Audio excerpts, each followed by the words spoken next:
Hello again, it's Rip Snow, the Employee of the Month, and I wanted to cope with yet another one of Matt Dillahunty's questions that he raises in his video that is a critique of Pascal's wager. It's a multi-component question, so I want to read the whole thing in its entirety and then cope with it as I come to the parts.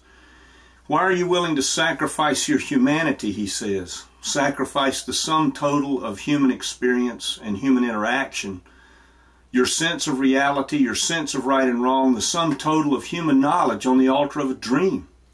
Isn't that too much to risk? A finite certainty risked for an infinite uncertainty. The probability is not equal that God does or does not exist, as God, being incomprehensible, makes calculations of probability impossible. Belief is not a simple choice, but the result of becoming convinced. Well, the first part of this question, why are you willing to sacrifice your humanity, or all these other things that I'm willing to sacrifice on the altar of a dream, begs the question, doesn't it, that God exists? It erases any way to answer that question. It assumes he does not, and then calls the whole belief that God does exist a dream. So this first part of this question, the entirety of the question in my mind anyway, rests on this presuppositional element that God doesn't exist. Therefore, all of these things are merely the result of one hoping in what one would classify as a dream.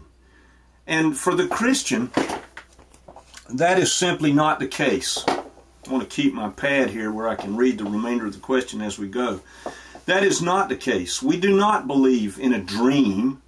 We believe in an historical element that happened in time and space, wherein things were said by a person in history, things were done by a person in history, and recorded by other people who saw these things done in history and wrote them down. And in believing that, we simply are saying the history compels us to draw conclusions based upon what had happened, what was said, what was recorded, and the claims that this man Jesus of Nazareth made for himself, that got him crucified. So we're not just believing on the altar of a dream. This isn't something that we dreamed up, nor is it something that we would necessarily wish for.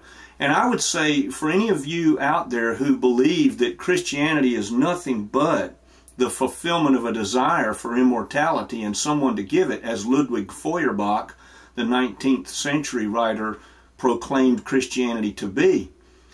Keep in mind that one of his contemporaries, Eduard von Hartmann, completely debunked that idea, which was shared by Freud, that Christianity, or the existence of God, was just wish fulfillment.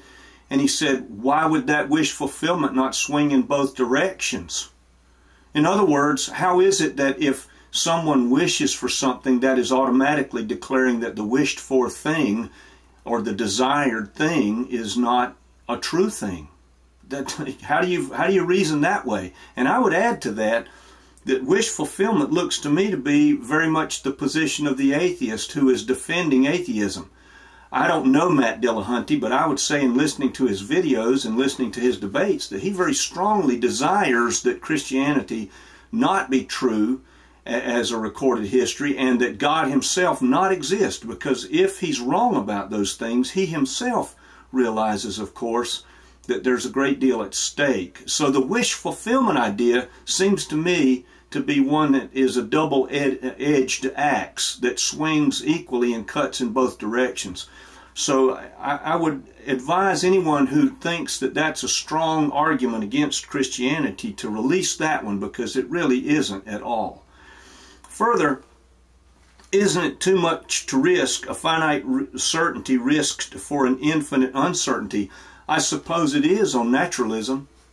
If this is all there is, then the risk, I don't know what the risk actually is, other than you might waste some of your life or time here on this earth if God doesn't exist, and I suppose that that is a bit of wasted time, although I can't really see the harm in it necessarily. But even so, it's only a risk if God doesn't exist. And the finite the finite certainty is only a finite certainty if in fact this universe, the physical universe, is all there is. If it is not all there is, if there is a truth to the noumenal quality of human existence, that there's an objective truth out there, i.e. God, then the risk is far greater to assume that naturalism is the explanation for everything in the ultimate. There is a greater explanation, and that explanation is that everything we see as a physical reality rests as contingent upon a non-physical reality, that is God as creator. Now that's a reasonable question and a reasonable assertion to make, because after all, when it comes to the existence of the universe, we don't have ultimate explanations. We don't have ultimate explanations regarding biology. We don't have ultimate explanations for any of these things. So to posit God as a final ground of being isn't at all to be irrational and to lay one's life on the altar of a dream, or to risk anything any greater than is risked by rejecting that as a truth. The probability is not equal that God does or does not exist, as God, being incomprehensible, makes calculations of probability impossible. This statement is just untrue. First of all, I would say that the probability that God does or does not exist would be a 1-to-1 ratio, simply because nature doesn't compel us to believe, nor does it compel us not to believe. Nature is neutral in this sense. A person can come at nature in all of its forms, both the cosmos and the particular, like the biological, and can see within it things that give us great evidence of design, and then posit in their minds, extrapolate from that point of seeing design to say, wonder if there's a designer. That's a reasonable question to ask. I don't see anything irrational about that at all. And that brings the probability question about God's existence to a 1-to-1 ratio, because on both sides of it, whether he does exist or he does not exist, both of those questions are answered only in the realm of faith. The person who says he doesn't exist is exerting just as much faith in what they believe to be true about God's existence as the person who comes to God and believes that he is, and that he's a rewarder of those who seek him.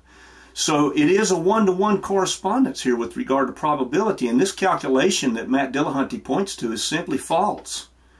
It is 1-to-1. And I rest that case simply on the fact that nature and all that we observe neither forces us to or away from the existence of God. It leaves the question up to the interpreter to exercise that one extra step that is above the rational, i.e. the faith, to say, I believe that he is, or I believe that he is not. Further, he says here that belief is not a simple choice, but the result of becoming convinced. I would say this question is partially true, but he has juxtaposed two things which don't deserve juxtaposition.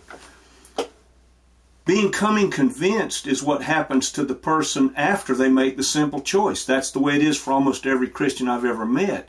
They made the simple choice, they heard the gospel, they believed, they had an underlying belief that God existed, they heard the gospel story, and they saw that the connectivity between their underlying fuzzy kind of theism was then fleshed out in the fact of Jesus of Nazareth, his life, his death, his resurrection. And so they looked at that gospel, believed that as a simple choice, and then made a mental commitment that went beyond the simple choice. That's what becoming a Christian is, pretty much. The simple choice is made, but then there's a commitment that stands upon that simple choice. The belief is held in the background, and now the life moves forward in a committed fashion based upon that belief. But it then becomes, as it was for me, the result of becoming convinced of that which I had believed as the simple choice is ultimately true. Why is that? Because the questions come flooding in almost immediately to any rational person. There are people I've met who have believed and then just moved on with their life as believers without having any of these things that they have believed come into serious question in their own minds. But that's not the way it was for me and for many others whom I know. The serious questions came right away. And those serious questions weren't just abstract objects for interested contemplation.